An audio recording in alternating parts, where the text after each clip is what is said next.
Hello kapamilya, isang maulang araw pa rin po ang ating araw at siyempre ito ay magtatanim pa rin tayo ng Anong ating gabi daw mga to, tay? gabi at siyempre ito yung mga pinamigay po ni Kuya Tura kaya ito itatanim na po natin at ito yung mga kinuha natin yung mga tangkay yung Saan? niluto natin nung nakaraan at ngayon ready na for Ikaw pa yung transfer kinuha, itong di ating nag-request mga ko nga kanyan. gabi at ito itatanim natin para maparami natin at Ha? maganda pong magparami nito.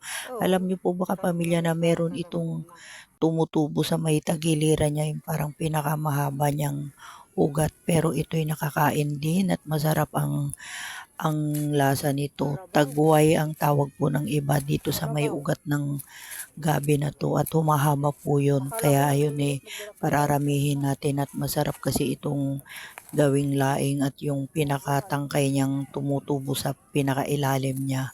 Kaya ayan kapamilya, itanim na natin at maganda ang panahon ngayon na magtanim at yung mga itinatanim natin malamig po ang panahon kaya maganda po silang mag-recover, mabilis lang po at yan ang ating itinatanim kapamilya, yan po yung ating mga gabi na binigay sa atin ni Kuya at yan ang ating itatanim at ito sana dumami para marai tayong gabi. Pero nung nakaraan nabigyan na rin tayo ng mga kulay red, nagbigay din si Kuya sa yung mga iba nating kasama.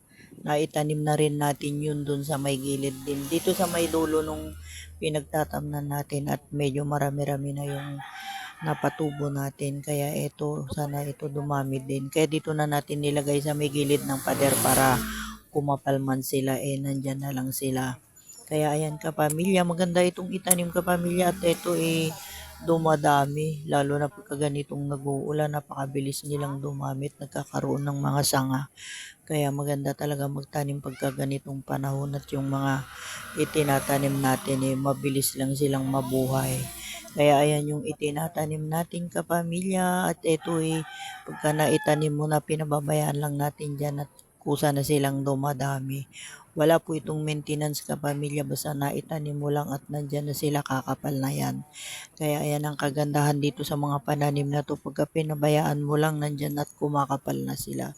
Hindi katulad ng mga ibang gulay, ibang pananim na kailangan pa nila ng maintenance na kailangan patabaan o kaya lagyan ng mga iba pang gamit na pang spray. Ito wala na kasi pag naitanim mo to kusa na silang kumakapal at dumadami kaya ito naman ang kaibahan ng mga gulay na to dahil wala silang maintenance basta naitanim mo at maganda yung pinagtamnan mo sa kanila ayos na sa kanila at kumakapal sila kaya ang pakinabang dito hanggang hindi mo sila tinatanggal hindi pa rin sila mauubos kaya yan ang maganda sa kanila habang itinatanim mo pakapal sila ng pakapal kaya ito yung magandang itanim kapamilya at isa rin ito sa magandang gulayin kasi ito ang pakinabang dito matagal habang may tangkay siya may mga magugulay pa rin tayo kaya ayan ang ating gabi at yan sana magkaroon sila ng maraing sanga lalo na ngayon maulan naman ang panahon kaya ayan ang ating mga gulay kaya marami pa tayong itatanim kapamilya kahit na maulan dahil sinasamantala na natin ang mga pagtatanim pagka ganitong malamig dahil pagka mainit matagal mag-recover yung ating mga itinatanim at nalalanta yung mga dahon at mga talbos nila kaya ilang araw pa bago sila makarecover kaya ganito pagka malamig hindi na sila nalalanta at dire-diretso yung kanilang paglaki. Kumbaga hindi nauudlot yung paglaki ng ating mga pananim at yan naitanim na natin ang ating mga gabi at yan sana dumami sila. Kaya ayan kapamilya, yan na po yung ating mga naitanim na gabi dito sa ating garden at yan pag nagtagal-tagal marami-rami na tayong mga harvest.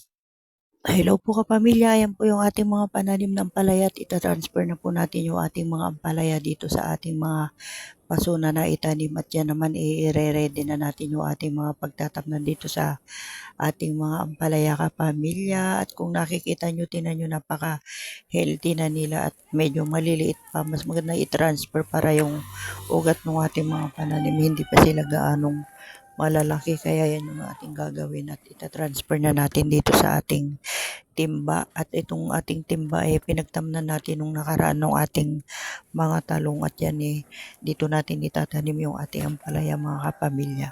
At ito naman napakabilis lang din kasing mga magsipaglaki kaya dito na natin ilalagay at itong ating ampalaya. Lalagyan muna natin ng mga dahon-dahon at yan yung ating ilalagay sa ilalim niya para yung ating mga tubig pagka nag-uulan, lalo na sa panahon ngayon napakaulan yan yung ilalagay natin. Magsasapin muna tayo ng ating mga dahon-dahon dito sa ating timba para mabilis ma-drain yung ating mga tubig pagka nag-uulan at yan yung ginagawa natin. At alam nyo ba mga kapamilya, yung mga dahon-dahon na yan dagdag nutrients sa ating mga pananim, lalo na po yung mga ampalaya. Napakahaba ng mga ugat ng ating mga ampalaya at yan yung ating ilalagay. Maglalagay muna tayo ng ating mga dahon-dahon dyan at bago tayo maglagay ng ating compost para yung ating mga pananim na ampalaya mas maganda pagka ganyang nasasapnan natin ng mga dahon-dahon. Siyempre, protection na rin para hindi mababad yung ugat ng ating mga ampalaya at yung mga dahon-dahon na nilagay natin dagdag nutrients sa ating mga pananim. Kaya yan yung ginagawa natin at yan naman yung ating mga itatanim yung ampalaya. Isa ito sa mga magandang itanim din at ito napakabilis lang din antayin mga kapamilya at ito yung mga pananim na yung mga hindi ka na mag-aantay ng mga matatagal na panahon at ito yung mga gustong-gusto nating itanim. Kaya ayan yung ating pagtatamnan kapamilya at i-ready na natin yung ating pagtatamnan ng ating mga pananim at ito na at nailagay natin yung mga dahon-dahon dito sa ating mga timba at yan yung ating ginagamit pagka naglalagay tayo sa mga paso, sa mga timba, sa mga sako para yung mga tubig na ididilig natin dito, mabilis lang silang madrain, hindi mabababad yung ugat ng ating mga pananim. Kaya mas maganda talaga pagka nilalagyan natin ng dahon at ito nilagyan na natin ng compost yung ating mga timba at ita-transfer na natin dyan yung ating mga pananim mga kapamilya. At yan maganda-ganda pagka naglagay tayo ng ating mga compost na matagal na para yung nutrients ng lupa ma-absorb ng ating mga pananim at ito na yung mga ita-transfer natin at yan siguro maglalagay tayo ng tig-3 piraso dito sa ating mga timba at medyo marami-rami kasi itong ating mga ampalaya para yung mga ampalaya natin maiano na natin transfer at ayan okay na sila at na-transfer na natin yung ating ampalaya kapamilya. Tingnan nyo nga naman maganda-ganda itong ating mga pananim at magandang i-transfer ngayon, hindi siya gaanong mainit kaya ayan nag-transfer na tayo lalo na malilit yung ating mga pananim at mabilis lang yan mag-recover pagka nagta-transfer tayo at makulimlim. Kaya ayan yung ating mga pananim kapamilya, marami-rami ito, naka 13 tayong timba. Thank you so much po.